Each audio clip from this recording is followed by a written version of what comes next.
Today on Live with Lori. Lori prepares honey mustard pork tenderloin and talks with State Senator Jack Latvala. Coming up now on Live with Lori.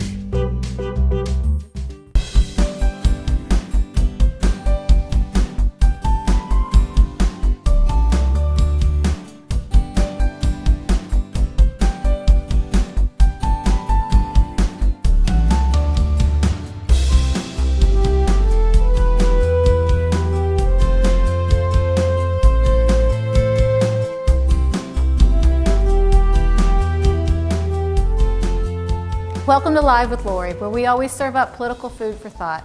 Today's guest was called by the Tampa Bay Times the Dark Star of the Senate. Please welcome Senator Jack Latvala. Hi, Jack. Hello. Thanks for joining us today. Glad you could make it. Glad to be here with you. Do you cook? No. Well, you're going to get to today. How about that? All right. Now, the way this works is that we're going to cook, and I'm going to ask you questions while we're cooking. They're easy questions. You shouldn't have any problems. But let me tell you what we're cooking.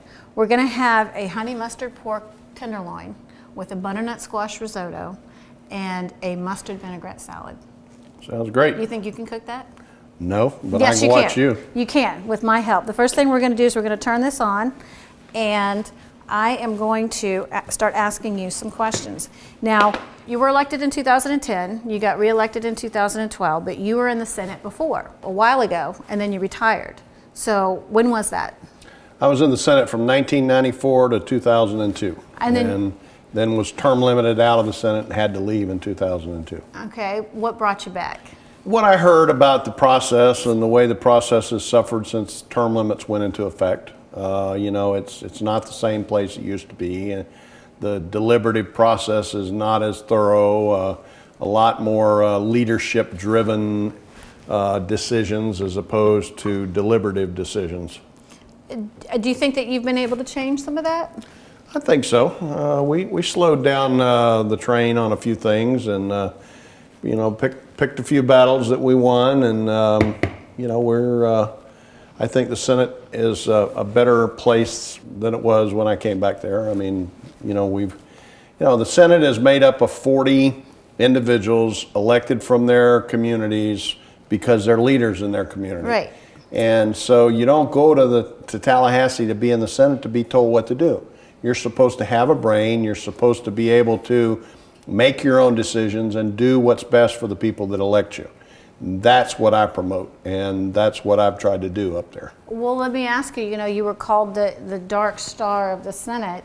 Is that because you do the right thing and not the party thing?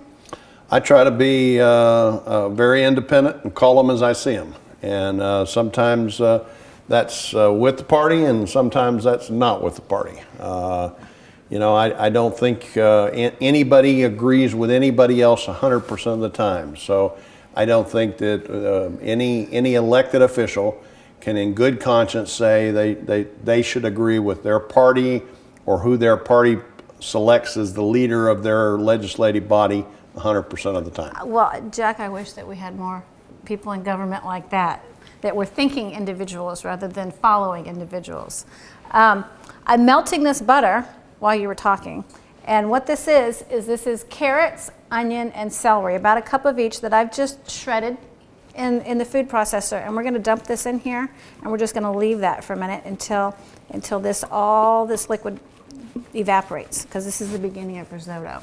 While I'm doing that, what do you think that some of the things are that are happening, are going to happen in the next couple of years that you can facilitate? Well, I think that we have to work on bringing jobs to Florida, especially in places that have been hard hit, like the Space Coast area where you live. Yeah. There's the end of the space shuttle program has produced a lot of jobless folks, a lot of people that are very qualified for jobs, but don't have them now or won't have them soon. And we've got to diversify the economy so that these people can have the opportunity to work. Wow. What I'm doing here is I'm making the coating for the pork, and I'm going to let you stir this up. So just take this and kind of smush it around. What this is 2 teaspoons of honey, 2 teaspoons of Dijon mustard, and a half a cup of stone ground mustard, and about a tablespoon or 2 of olive oil. And we're going to put that on the pork in a little while. Really get into it. There you go. It's not going to bite you. It's not like peanut butter. No, it's not like peanut butter, and it's not going to bite you. When you ran again and you got back to Tallahassee, what was the one thing that you found was completely different from the way you did it before? Well, as I said, in the Senate, the Senate used to be a very deliberative place where each person sort of had an equal vote. We would raise up one from among our number to be the president for a 2-year period of time, but everyone had a voice. Everyone had their own feelings about things. They got together, they worked out solutions to problems. And when I got back, I found that the Senate had been populated largely by people that came from the House of Representatives. And in the House of Representatives, you sort of learn to do what the leader tells you to do.